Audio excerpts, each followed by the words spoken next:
everyone. Hope you're all having a wonderful day today. Today, we're going to be taking a look at the HRT AWLS, or the AWLS, and the Streamlight ProTac 2.0. But before we get into this very disparate review, I do, of course, need to say thank you to all of you guys. The last video was extremely well responded to. You guys have been extremely kind with all of your well wishes and actual support of the channel as well. So I do want to thank you guys very much for that.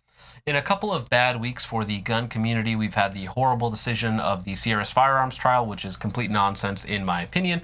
We've also had basically the worst assault weapon ban in history passed in Washington State. Despite that, I do again want to say thank you to you guys for being such a awesome community and being so helpful of the channel. If you do want to help me out, like, share, and subscribe, all that sort of stuff is free. There's also Subscribestar, which is basically just a pro to a Patreon, and the best support of the channel is Aura. If you sign up for a 2-week free trial, you can cancel it at any time. It is completely free, and my contract is only for the free trial segment, so you don't need to purchase anything to support the channel. It is insanely supportive, so go ahead and check that out if interested. Now, getting into the two lights that we have before us, we have the HRT AWLS.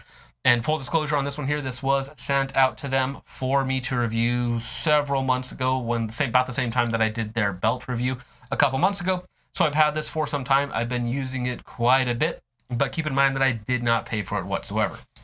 The Streamlight ProTac 2.0, I wanted to check out because it is definitely a more value-minded light with a ton of features, despite its extremely large size.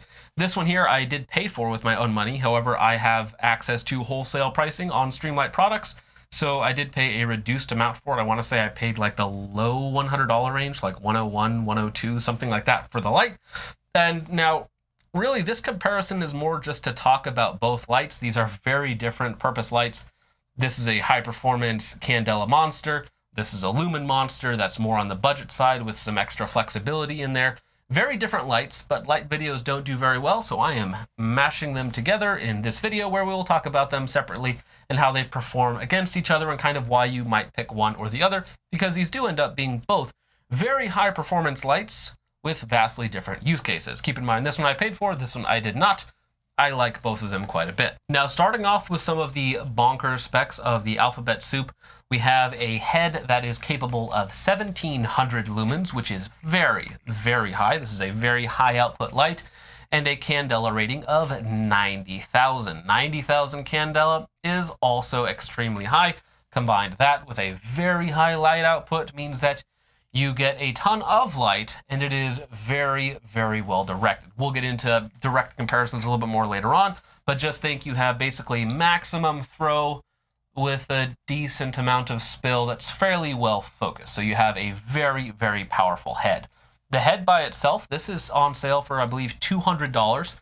It is compatible with most Surefire 18650 batteries, so think Arasaka, Mod Light, some of the other body styles out there. This will be compatible with those. So if you already have a body tape switch that you really like, you can buy the head for, I think it's $200, or you can buy the entire body plus tail cap for $300 from HRT.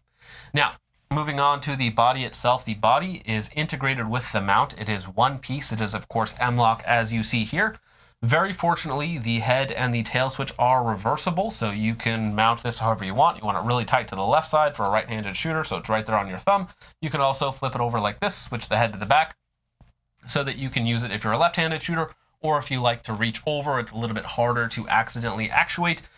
All sorts of interesting things there that you can do with the mount, because of course it's M-LOK and it's reversible, so you can basically orient it however you want. Now, moving back to the tail cap, this is kind of the other claim to fame on top of the extremely high output head, 1700 lumens, 90,000 candela. The tail switch is Valhalla Tactical's omnidirectional tail cap. I believe they call it the ODA.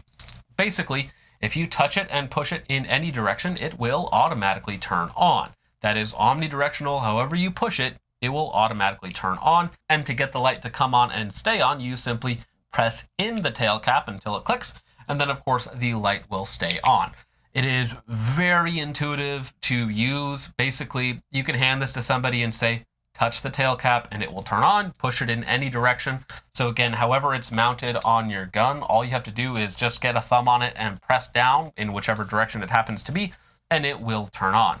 Now, according to their literature, they say that it has all of the benefits of being intuitive and fast with none of the downsides of tape switches.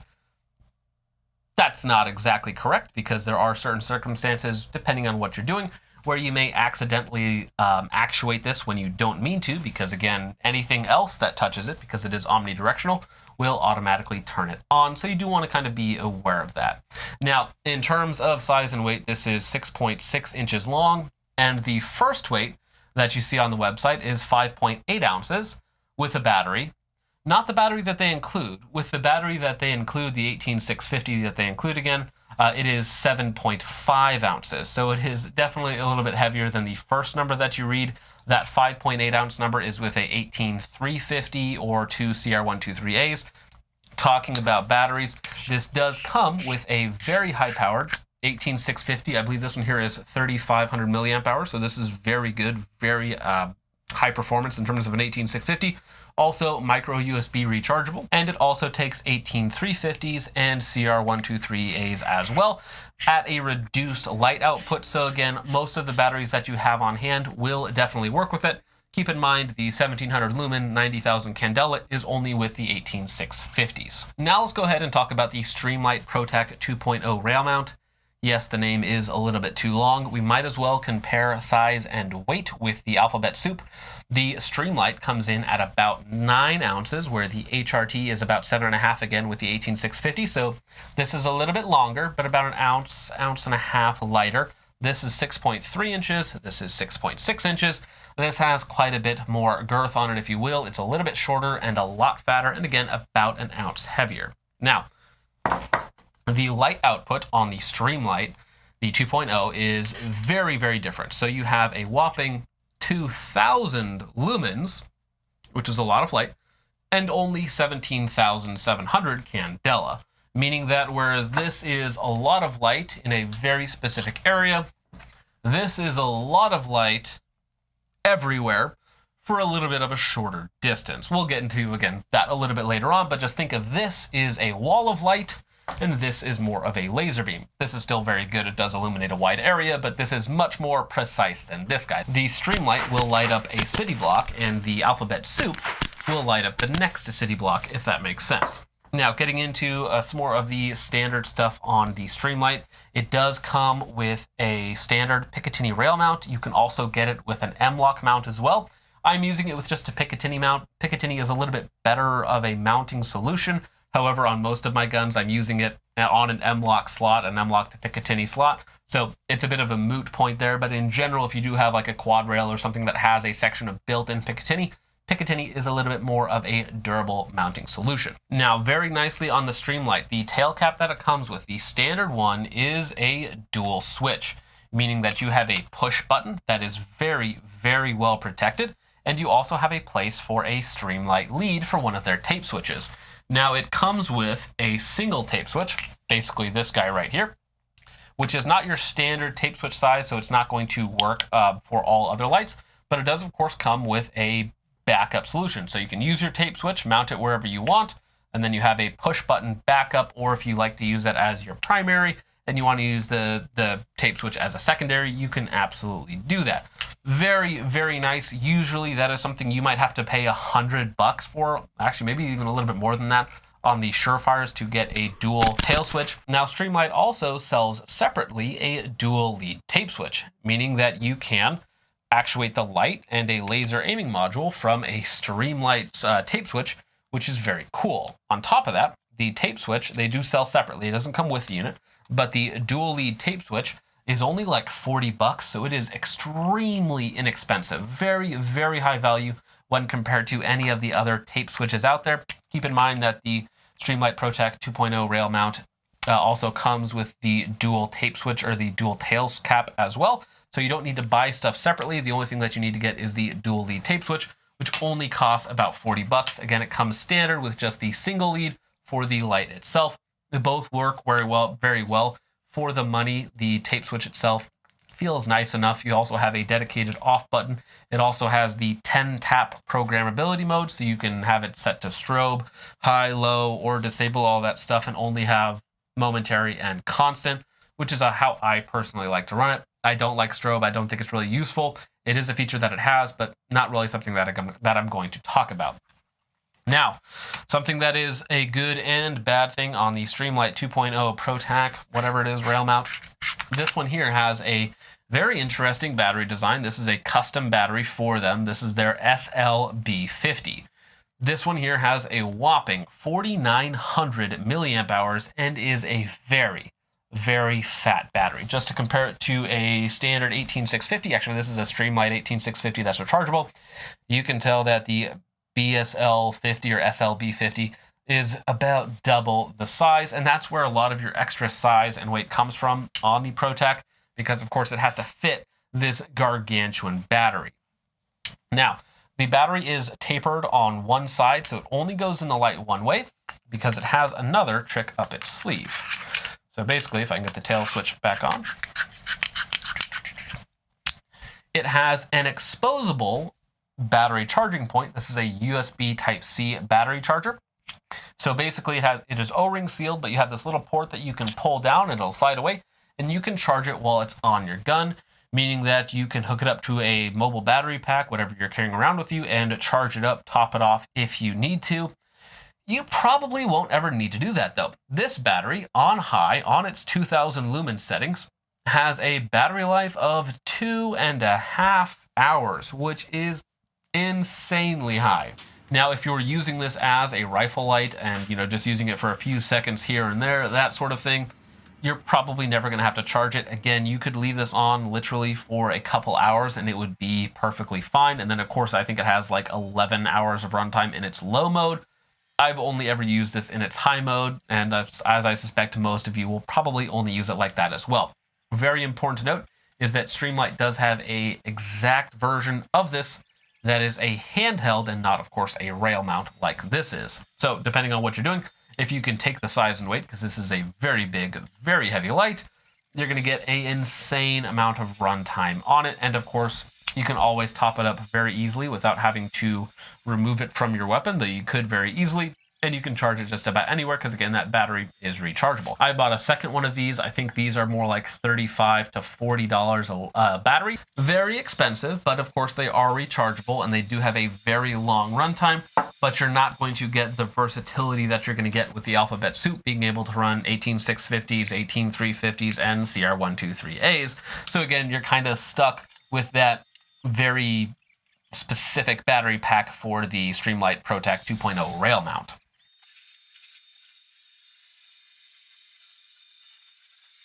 So this is probably after about at least an hour. You can see our Streamlight still has decent light output. The HRT is basically not even on. So in terms of size and weight, these lights might be fairly similar. The Alphabet Soup being about a ½ inch longer, the Streamlight being about an ounce and a half heavier. Their design philosophy, their use case scenario, their performance is basically the polar opposite of each other. Now, both of these lights, out of the box, are turnkey solutions. The HRT is undoubtedly the more intuitive to use because, again, you don't need a tape switch. This does come with a tape switch, but you don't even need it. You basically mount it to your modern M-LOK rail, and you push the tail switch in whichever way you want. Now, they said that the tail cap here, the ODA, had absolutely no downsides to it. That is not the case. So one of the first things that I noticed about this light, and again, I've used this quite a bit, is that the tail switch, or the tail cap itself, it wants to unscrew itself. It wants to fall off, and in fact did. Now, within their literature, they do recommend that if you want it to be permanent, which you definitely probably want it to be permanent, you should use some medium strength Loctite. I used some green Loctite, which is fairly low strength, and that solved the problem perfectly. Basically, without the Loctite, after like maybe only 50 or 100 rounds, I would touch it and it would already be super loose, which of course makes it a little longer, which makes it a little bit more sensitive. So that was kind of an issue. And one time it did actually fall out. It just worked itself out just during recoil, that sort of thing. With the green Loctite on there, again, about 2 cents worth of green Loctite, it absolutely fixed the problem. It now will not rotate on its own. It's been perfectly fine for the last 1,000, 2,000 rounds that I've used this on. Basically, anytime I've been shooting in the last 3 months, I've been using one of these two lights. I also don't take them off when I do drop tests. So this one here has been dropped no less than 10 times, and this one here probably about a half dozen times as well. Both of these lights seem to be extremely durable and strong, with maybe a slight edge to the HRT just because it's a little bit simpler in its design and doesn't utilize Streamlight's tape switches, which can die on their own. Now, something that is very nice on the ODA tail cap is that it is user adjustable in terms of how much tension it gets to actually turn it on. So I would definitely recommend making it a little bit on the harder side because, again, it is omnidirectional, so anything that touches it with enough force will get it to go off, versus the Streamlight. Its push button tail cap is very nicely protected and it's a lot smaller. So it is, again, a lot more direct to actually get it to go on. It's not going to accidentally happen. This is obviously very exposed and omnidirectional. So however something touches it, if it hits it with enough force, it will automatically turn on. Now, I have it set to be fairly tight. So it does require a good amount of tension to actually get it to go. That's how I would recommend doing it. If not, the issue that I've had with this is I've had it mounted just like this on one of my rifles. With a sling, you put the rifle down, so now the light is sitting around your waist. You bend over a little bit, it touches your belt and just automatically turns on because, again, something touched it with enough force. It is exposed, so it is going to actuate a little bit easier on its own accidentally, so it is definitely something that you need to be aware of. However, again, this is definitely a training thing. It is something that you need to get used to in terms of how you have it positioned on your rail, how close it is, how far away it is. You definitely want it somewhere where it's not going to accidentally get hit outside of a very strange circumstance. You want it to be very, very direct and intentional when you activate it, not accidentally. If you have it too close to where you have your hand set up and you just run your hand a little bit far forward, you can accidentally actuate it, which can, of course, be a problem. So you do want to have it set up on your rifle, practice with it, and make sure that you're not accidentally actuating it. Definitely, if you watch a lot of my footage with it early on, I was accidentally hitting it quite a bit. I had it too loose, and so making it a little bit tighter, a little bit harder to actuate, pushing it a little bit further away from my hand, so it has to be a very intentional reach to turn it on, has solved a lot of those issues. So again, it is easier to accidentally actuate, but it is definitely going to be a training thing. Now, the way that I've been running the Streamlight tail switches is I've actually been pushing them a lot further back on the rail behind the hand stop. So when I'm gripping it, if I want to actuate it here, it's not here right at my thumb. So if I grip the gun too hard, it automatically turns on. It has to be very intentional that I bring my hand back to actuate it. And with the dual lead tape switch, I actually put my hand behind it. So the front part, I believe, is the light. The back part is the laser. Again, it is very, very intentional. I keep them away from my hand so I'm not accidentally using them.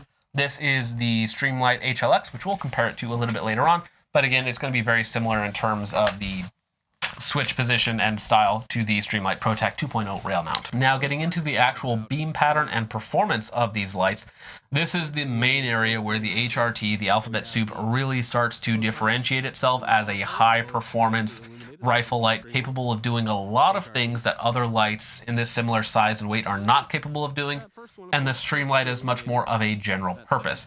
In almost every way, the HRT is going to be superior to it, opposed to one. There is one downside of the HRT versus the Streamlight, where the Streamlight does do a little bit better. Actually, a couple little areas, but we'll talk about those a little bit later on. So again, here, the Streamlight sweeps the area very nicely. You get a ridiculous field of view on your spill. The HRT, super precise, but I get about half as much information. So for instance, if I'm here, it's hard to see that guy. If I'm here, it's hard to see this guy. This, boom, I see both very nicely. So we got Surefire G2X Tactical. This is a 600 lumen, 10,000 candela handheld light. Target at about 20-25, perfectly visible. Target at about 50. Not bad, not great detail. Now, if that was a person or something, you would be able to tell a great amount of detail about them in general. But if they're trying to conceal something, maybe that might be a little bit more difficult, depending on your eyesight, of course, as well. Mine is pretty good.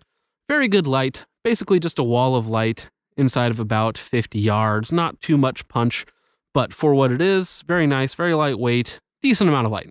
Nothing special, nothing terrible. Okay. Moving on to our second light comparison, we have a Streamlight TLR1 clone. So this is 800 lumens and about 10,000 candela again, so a little bit more light overall. Great illumination on the first target. Okay out to the second target. A little bit better. Again, it's basically the G2X Tactical. plus a little bit. It's a little bit more light, a little bit more detail. It's a little bit better. For a pistol light, fantastic. It can stretch out to maybe 80 yards at most, depending on what sort of barriers and, you know, your circumstances and whatnot. It might do a little better, might do a little worse. This is pretty much perfect, and maybe about 100 is where it tops out. 80 to 100 is probably the ultimate top end of the TLR1. Now, moving up to a tried and true version, this is the Streamlight HLX. This is about a $100 light. Comes with a tape switch. Now, this has a much higher candela. This one here has about 30,000 candela, 27,000 candela, and 1,000 lumen. So this has a lot of light and good punch.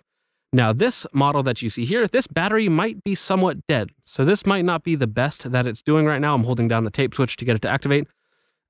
This might not be, actually it has a button. This might not be as good as this light can possibly be. You definitely get more punch, more detail, but it's not necessarily as good as some of the other lights on the market.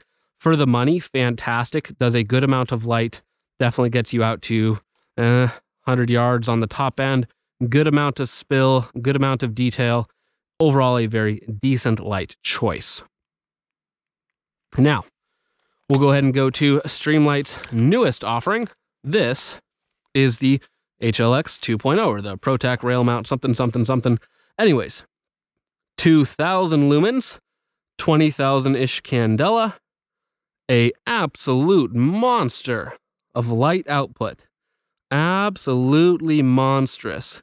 Decent detail, not too much of a hot spot, but just an absolute monster of light output inside of 100 yards. Past 100 yards, not so much, but an absolute monster of light output. Now, HRT AWLS or AWLS, bam. Not so much light, 1,500 lumens, but a lot of that light is translated directly into the center area. I believe 70,000 candela, something around there. So fantastic detail. You can use a scope like I am right now. This is a 1 to 10. You can get a ton of detail inside of 100 yards. Really, really refine whatever it is that you happen to be looking for with this light. Ton of punch. Okay spill. Maybe actually the worst spill out of all of them. But okay, it's definitely a more punch-focused or a more, you know, hotspot-focused beam than the other ones, meaning that it defeats photonic barriers better. It punches out to 200 yards, 150 yards pretty easily, where all of the other lights start to fall flat at about, 75 to 100 is like their absolute top end. This will start to fall off at about 150. So a huge, huge increase in performance. And again, you're going to magnify that performance when you start to add in other photonic barriers, non-ideal solutions, so on and so forth. Now here we have some kind of debris in our way. A couple of little trees, not much in it, but there's a target behind, about 75, 80 yards. We'll go ahead and go for that. Probably 2 rounds at distance, starting off with the Streamlight. Easy enough. Let's go ahead and start it with the HRT.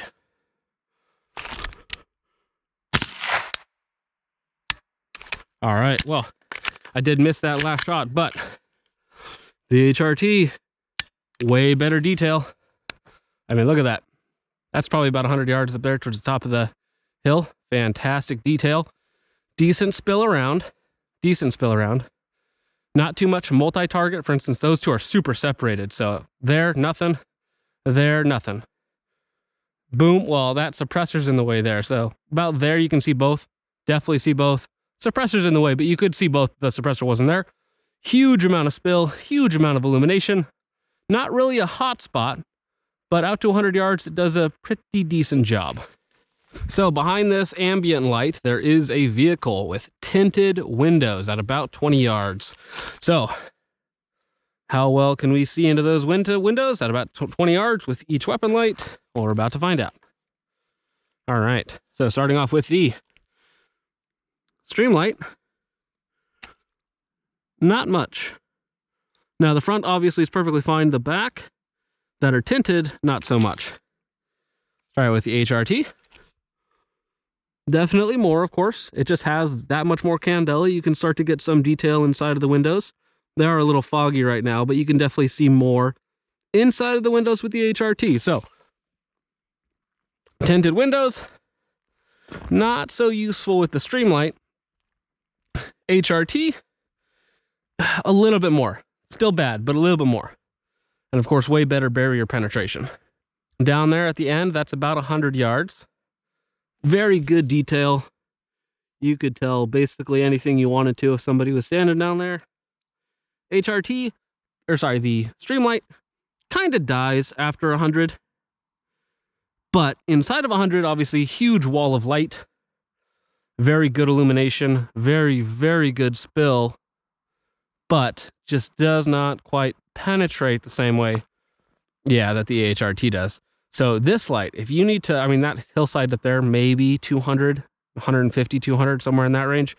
But really good illumination inside of 100, 150. Stretching out beyond that, good luck. This is basically perfect conditions. You might find yourself in better conditions, but with this, I'd say the Streamlight tops out at about 100, but fantastic spill and illumination inside of that 100. And then, of course, if you need to stretch out, you want that photonic barrier penetration, you need to defeat obstacles in your way with light, of course. Pretty fantastic, pretty hard to beat. Obviously here, the Streamlight is definitely defeating the light, but it is still not quite as good. HRT obviously cuts through the light like it's nothing with that super high candela and does a perfect job of illuminating that target. Again, there is a target over there that this light does not see. This one kind of does. I don't know if you guys can tell that on the GoPro, but I can see that target when pointing at this one. I cannot see it at all when I'm using the HRT. But again, it does a better job of the target that it's specifically looking at. Now, that's very easy to see. Of course, at this line, it illuminates both targets perfectly fine. This still does. And again, we're at about 80 yards, cutting through a light source that's much closer to us. First target's perfectly fine. Second target is close to being gone. If we make it a little bit worse, like right here, I don't think so, no. Barely I can see it through the glass. With the HRT, it's illuminated very nicely, cutting through that aggressive barrier just fine. Streamlight, we can see both targets, but that second target is super dim. Still gets good illumination, but yeah, that second target, that one's kind of hard to see. HRT, perfect illumination on individual targets. Really, really good out there. Really good here. You don't see both. Even if you're aimed at one, you don't see the other. Versus the Streamlight, you see both, just neither quite as well. So if I'm pointed here, I can see that off in the distance. If I'm pointed here, I can see that one up close. This one here, I cannot see the one up close. I absolutely cannot see the one at distance. More information, better, but less information, if that makes sense. Now, getting into just the raw beam distance usability of both of these lights, I would say that in kind of a normal use case scenario with not perfect conditions, this light is going to be, the HRT is going to be good out to about 200 yards. Maybe a little bit better in perfect conditions. On their website, they claim 600 yards, and I can tell you that that is just absolutely not possible. I've never seen anything close to that with this light, even with 90,000 candela. It is certainly good, it's certainly powerful, and it has a lot of advantages, which we'll talk about in just a minute. But 600 yards is absolutely out of the question. I'm not sure if you could achieve that in a vacuum. It is not realistic in any way, shape, or form. 200 yards? Realistic. Bad conditions? Maybe 100, 150 yards. Really good conditions? Maybe 300. Maybe. The Streamlight, however, with much lower candela, only 17,700, this one here does really well inside of 100 yards.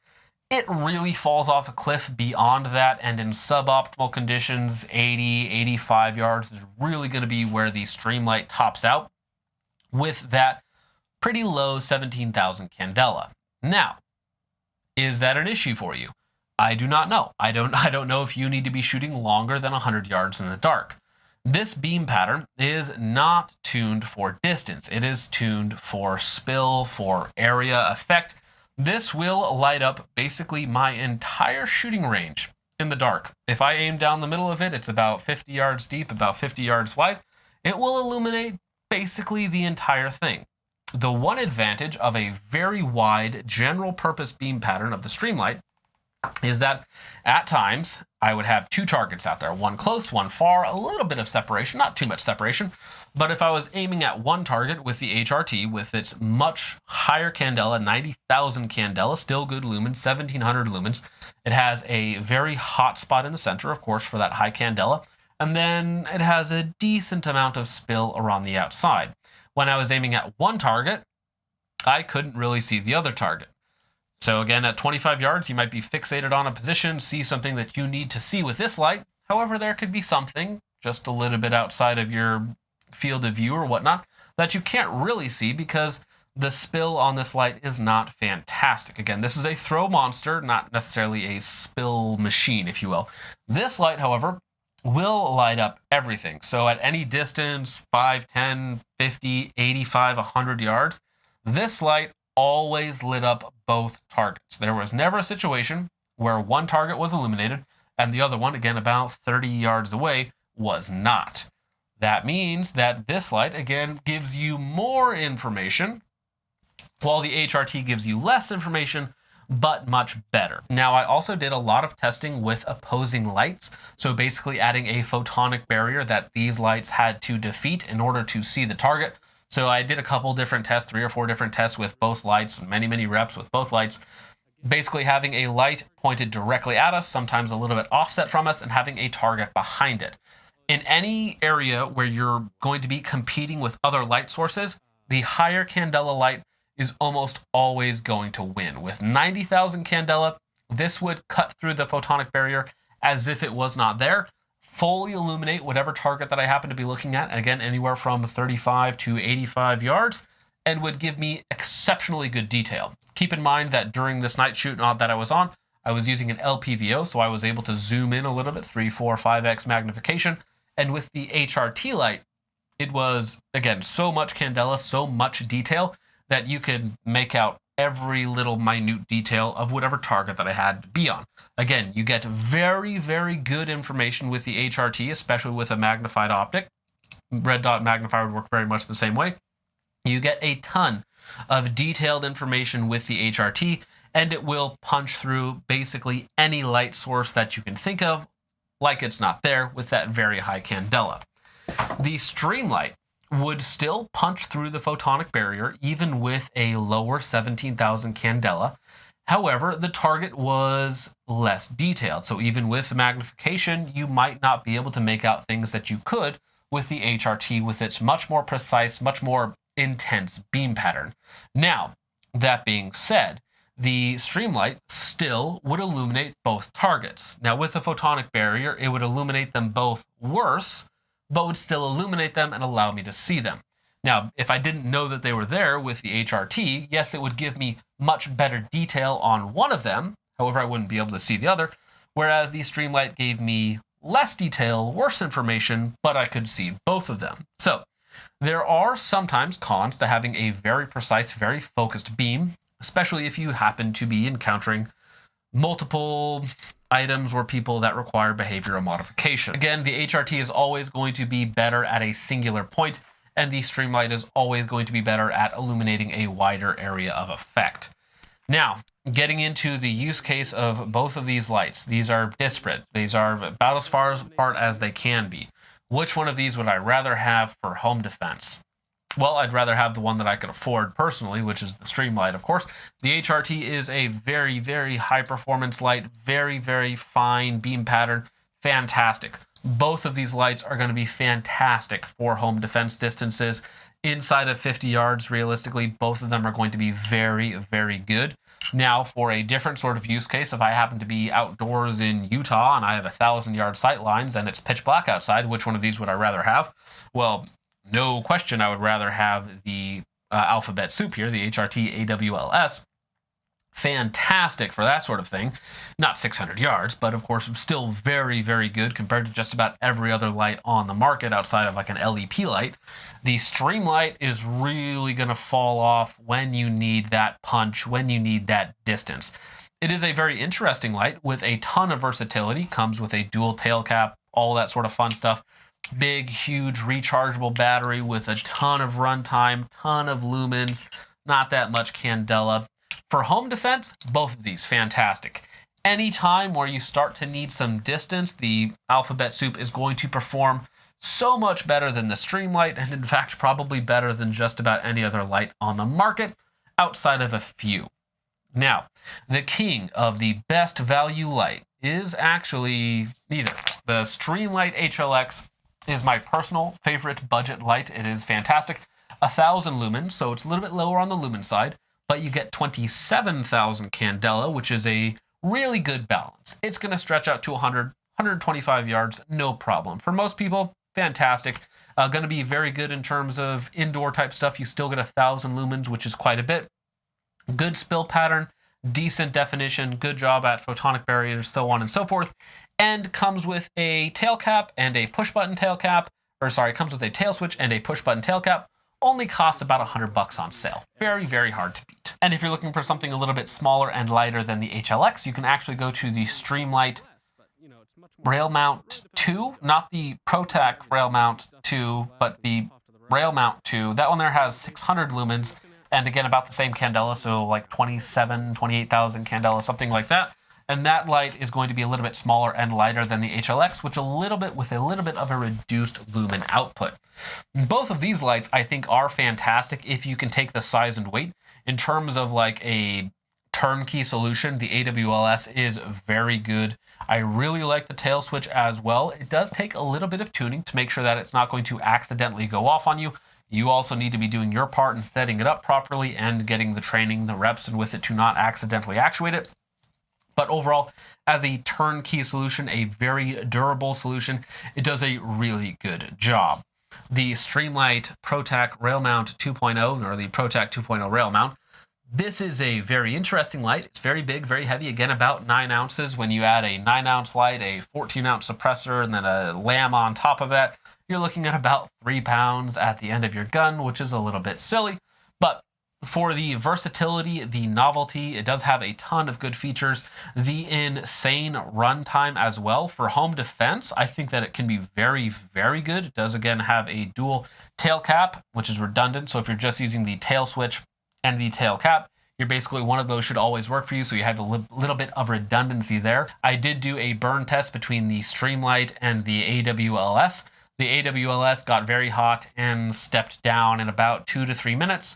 And the Streamlight, I believe it did step down, but it took so much longer, and it also is just an insane battery powerhouse. The SL-B50 battery that they have in here just has a ridiculous amount of power. Again, it's a little bit more expensive, not quite as versatile. You get a lot of different battery options with the Alphabet Soup, but big differences in design philosophy, use cases, so on and so forth. Overall, I think both of these lights are fantastic for their intended use case if you can take the size and weight. HRT does have a smaller version of this, and I would not be surprised if Streamlight eventually came out with a smaller version of this as well. On top of that, keep in mind that you can buy this head separately. It's a fantastic head, and you can use it on a lot of other bodies on the market. It's about $200. It is expensive, but it is also extremely high performance. So again, when we're talking about high performance lights, yeah, it's expensive, but it's kind of on par with other expensive lights. And the Streamlight is just a fantastic value. But at the end of the day, let me know what you guys think of these two lights in the comments down below. Which one is your personal favorite? Which one can you actually afford? So on and so forth. With all that out of the way, guys, once again, thank you so much for watching. I hope you all enjoyed. I will see you in the next one. Peace off.